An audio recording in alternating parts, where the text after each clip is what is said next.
আসসালামু আলাইকুম। আশা করি সবাই আল্লাহর মতে ভালো আছেন, আমিও ভালো আছি। আমি এখন যে জায়গায় রয়েছি সিরাজগঞ্জ জেলা চৌখালী উপজেলার বিরানো মধ্যপাড়া। আপনারা জানেন যে যমুনা নদীর পানি বেশ কয়েকদিন বৃদ্ধি হওয়ার কারণে ছোটোখাটো যে শাখা খাল এবং বিল এগুলাতে কিন্তু পানিতে ভরে গেছে। আপনারা জানেন যে বাংলাদেশের সিরাজগঞ্জ জেলা এটা কিন্তু বন্যায় প্রবলিত হয় এবং প্রচণ্ড বন্যা হয়। বিগত বছর কিন্তু অনেক বন্যা হয়েছে। এই অঞ্চলে কিন্তু বন্যার পানি এবং নদী ভাঙনে ব্যাপক ক্ষয়ক্ষতির সম্মুখীন হয়েছে সাধারণ লোকজন। আপনারা জানেন যে এই অঞ্চলের লোক হচ্ছে ইরিদান, তারা হচ্ছে নির্ভরশীল। প্রচণ্ড ইরিদান বনে বর্ষার পানি ঢুকে গেছে নদীতে। ঢোকার কারণে সেই ক্ষেত্রে কিন্তু এখনও কৃষকরা যে ধানগুলা খেতে রয়েছে পুরোপুরিভাবে ধানগুলা কিন্তু এখনও কাটতে পারে নাই।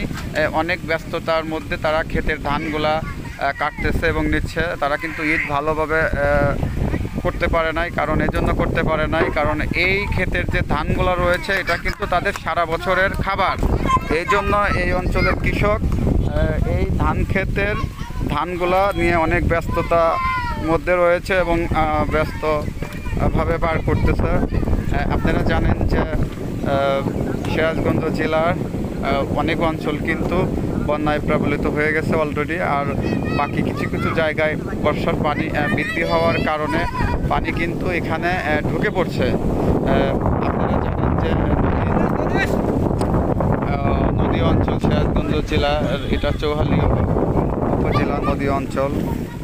আরও আপনারা জানেন যে এই অঞ্চলের মানুষ বর্ষা মাসে তাদের একমাত্র ইনকামের উপার্জন হচ্ছে ছোট ছোট যে ট্রলার রয়েছে এই ট্রলার দিয়ে লোকজন হচ্ছে পারাপার করে।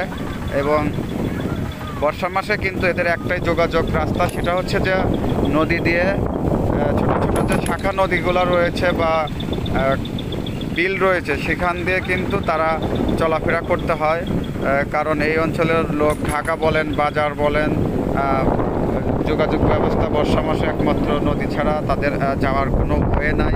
এর জন্য বর্ষা মাসে তারা নদী দিয়ে তারা বিভিন্ন অঞ্চলে হাট বাজার করে থাকে এবং নৌকা দিয়ে। আপনারা জানেন যদি অনেকেই আসলে এরকম চিন্তাভাবনা করতেছে যে আসলে এরকম একটা জায়গা সুন্দর, কিন্তু এই অঞ্চলে যারা বাস করে তারা কিন্তু অনেক কষ্টে দুর্ভোগের মধ্যে জীবনযাপন করতে হয়। কারণ বর্ষার পানি এটা মানুষ চলাফেরা, খাওয়া দাওয়া, ইনকাম সোর্স যারা এখানে পার্মানেন্টভাবে রয়েছে তাদের কিন্তু অনেক কষ্ট হয় এবং অনেক কষ্ট করতে হয়।